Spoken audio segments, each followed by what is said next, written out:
तुम्हारे दादा भी आ गए। तुम्हारी चर्चा हम कई कथाओं में दादा कर लेते हैं, और वो तुम्हारे ढोलक वादक की चर्चा कर लेते हैं। हाँ, बहुत चर्चा कर। उसका क्या नाम? सुशील, सुरेश। हाँ, हमें स्मरण है, सुरेश की चर्चा हम बहुत बार कर लेते हैं। सुरेश बाबू ही आवा हो,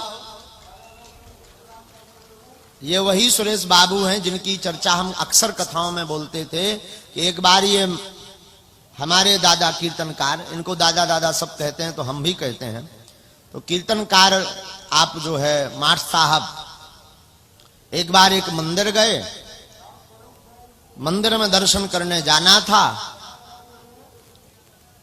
अच्छा, मंदिर पर दर्शन करने जाना था तो ये पूरी टीम उतरने लगी, तो उसमें ये सुरेश भी थे, लेकिन सुरेश को दिखाई नहीं देता, जन्मजात इनकी आंखें नहीं हैं, तो सुरेश को आंखों से दिखाई नहीं देता, पर मन की आंखों से ये हमेशा देखते हैं। तो वो मंदिर के लिए सब उतरने लगे, तो जो माठ साहब हैं इनके मुखिया लीडर कीर्तनकार, इन्होंने कहा कि सुरेश ज्यादा एक चाहिए, कहां तुम्हें हम ले कहीं खो जाओगे तो आफत हो जाएगी, एक काम करो गाड़ी में ही बैठे रहो, हम लोग दर्शन कर आते हैं, अब तुम तो दर्शन कर नहीं पाओगे। बात भी चूंकि जन्मजात चक्षु है नहीं है, नेत्र है नहीं है, तो तुम यहीं गाड़ी में बैठो। इतनी बात कहकर के माठ साहब उतरने लगे, पूरी टीम उतरने लगी, तो सुरेश ने टोक करके कहा कि दादा नहीं, हम चलेंगे। तो माठ साहब ने पूछा क्यों चलेंगे? इसने बहुत करोड़ों का जवाब दिया, और अक्सर हम अपनी कथा में इस गाथा को पूरा सुनाते हैं।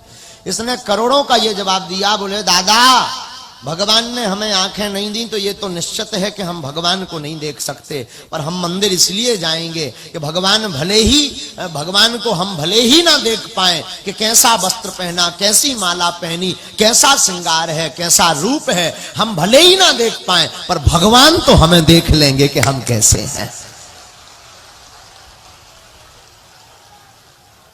जब कीर्तन कुंभ यहां हुआ था तब आपने परशुराम वाला पात्र आपको जब मिला था माठ साहब, तब आपने प्रातः काल ये बात बोली थी, लगभग 3 बजे के लगभग, और हम बैठे हुए थे। हमने ये बात बड़ी गौर से सुन ली थी। वैसे भी हमारी आदत है दादा, कोहा लगत हो कि जो आगे को लोगों पगला है, जो लड़का भुलक्कड़ है, लेकिन हम भूलते ही नहीं है। हाँ, ये जरूर है कि हमारी वाणी जो है, शरीर की व्यस्तता, दिमागी व्यस्तता के कारण हम बयान ना कर पाए, बोल ना पाए, और उसे आपकी उर्दू भाषा में इजहार कहते हैं, ना कर पाए, कह ना पाए, पर ध्यान तो रहता है कि आपसे हमने बात क्या की थी अथवा आपने हमसे क्या कहा था।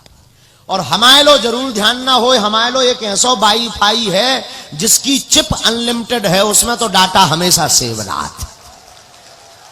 हाँ, हम भूल जाएं सो भूल जाएं, पर हमारा वाईफाई में ऐसे सिग्नल व्याप्त हैं कि जो कंप्यूटर ना तो हैक होता, न इसमें वायरस आउता, न ये सिग्नल, न मौसम की दिक्कत, जो तो हवाई जहाज चील गाड़ी में लोई के सिग्नल आ जात।